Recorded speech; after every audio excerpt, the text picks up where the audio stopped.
बिस्मिल्लाहिर्रहमानिर्रहीम। अब last learning objective cover करना है, उसमें कहा गया जी ऑस्टियोपोरोसिस के रिस्क फैक्टर्स बताएं। लाइट नहीं है तो आवाज़ तो क्लियर होगी। अब ऑस्टियोपोरोसिस के रिस्क फैक्टर से पहले यू मस्ट नो कि ऑस्टियोपोरोसिस होती क्या है। विद एज देखिए बोन डेंसिटी में चेंजेस आती हैं, बोन मैस में चेंजेस आती हैं। क्या होता है, बोन डेंसिटी और बोन मैस डिक्रीज हो जाता है विद एज। अब उसके बाद क्या होता है, स्ट्रक्चर और स्ट्रेंथ चेंज हो जाती है, चेंज होती है या डिक्रीज होती है। बोन डेंसिटी डिक्रीज हुई, बोन मैस डिक्रीज हुआ, स्ट्रक्चर चेंज हुआ, बोन फ्रेजाइल हो गई, दैट इज ऑस्टियोपोरोसिस। और ऑस्टियोपोरोसिस हमारे यहाँ बहुत कॉमन है।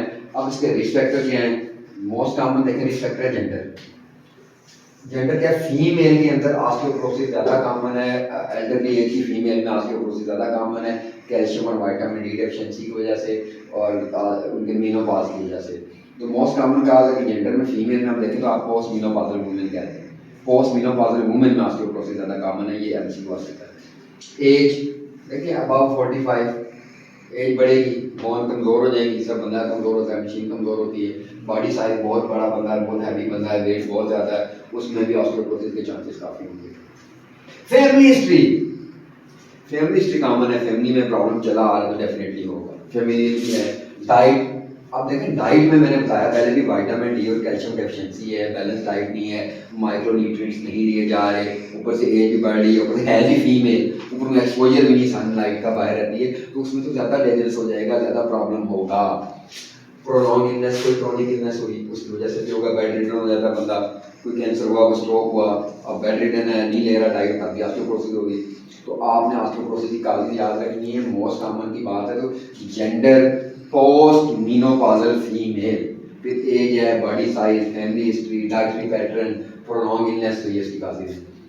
अब हमने तो डेफिनेटली इंटरवेंशन कौन सी हो सकती है कि आपने इसके जो रिस्क फैक्टर है एमएसडी के रिस्क फैक्टर्स हैं एमएसडी के, तो अब अगला आपको है मस्कुलोस्केलेटल डिसऑर्डर के रिस्क फैक्टर्स को कंट्रोल करने के लिए क्या इंटरवेंशन करेंगे। Education most important intervention, exercise that is very important, क्योंकि बैक एक है, किसी को लो बैक एक है, हम उसे कहते हैं लटका करो, एक पोस्टर स्पेसिफिक पोस्टर में बैठा करो, तो एक्सरसाइज बहुत इंपॉर्टेंट। डाइट पहले तो उसे गाइड करेंगे कि आपने दूध पीना है, डेयरी प्रोडक्ट्स लेनी है, कैल्शियम और विटामिन डी की डाइट लेनी है। अब उसके बाद क्योंकि बाद डाइटरी प्रॉब्लम है, सप्लीमेंट्स, हम ओरल सप्लीमेंट देते हैं, हम इंजेक्टेबल देते हैं, हम विटामिन डी का टीका देते हैं पीने के लिए, कैल्शियम की गोलियां देते हैं, विटामिन डी की टैबलेट देते हैं, और हम विटामिन डी को ऐड भी करते हैं, फोर्टिफाई भी करते हैं, तो सप्लीमेंट्स भी देते हैं, प्रिवेंट करने के लिए देते हैं। क्योंकि एक फीमेल आई है ओल्ड एज पोस्ट मेनोपॉजल हो रही है तो उसको लाजमी है। फिर देखें इंटरवेंशन में लेजिस्लेशन, कानून शादी करेंगे कि ज़्यादा काम नहीं करवाना, चाइल्ड लेबर नहीं करवाना, सख्त काम नहीं करना, मजदूरी ज़्यादा नहीं करनी, वजन ज़्यादा नहीं उठाना, एक लिमिट सेट करेंगे वजन उठाने की, वर्किंग आवर्स की, पैसों की, एज की, उसको सिक्योरिटी देंगे। लेजिस्लेशन, अर्गोनॉमिक्स की एप्लीकेशन देखें, अर्गोनॉमिक्स की तो बड़ी इंपॉर्टेंट है, क्योंकि हमने वर्किंग इन्वायरमेंट क्रिएट करना है, एक फ्रेंडली इन्वायरमेंट क्रिएट करना है जहाँ पे बंदा बीमार कम हो और आउटपुट ज़्यादा हो।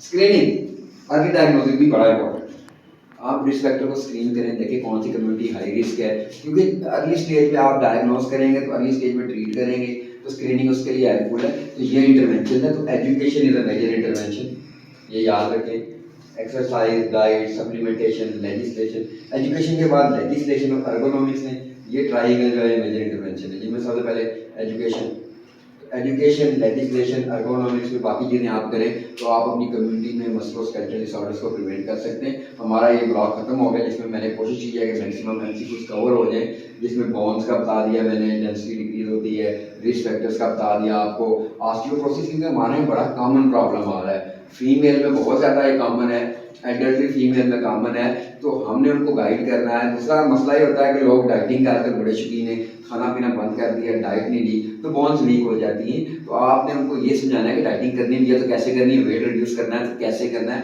क्योंकि उनमें ऑस्टियोपोरोसिस का प्रॉब्लम आएगा, बोन फ्रेजाइल हो जाएगी, बोन फ्रैक्चर जल्दी करेंगी, बोन फ्रैक्चर करेंगी, बेड रिडन हो जाएगी, डिसेबिलिटी ज़्यादा हो जाएगी, अल्टीमेटली बर्डन ज़्यादा इंक्रीज हो जाएगा और बंदा हैंडीकैप हो जाता है। तो आपने देखना है कि बंदा नॉर्मल लाइफ गुजारे, एज ग्रोइंग भी हो तो नॉर्मल रूटीन की एक्टिविटीज़ करे। Thank you very much.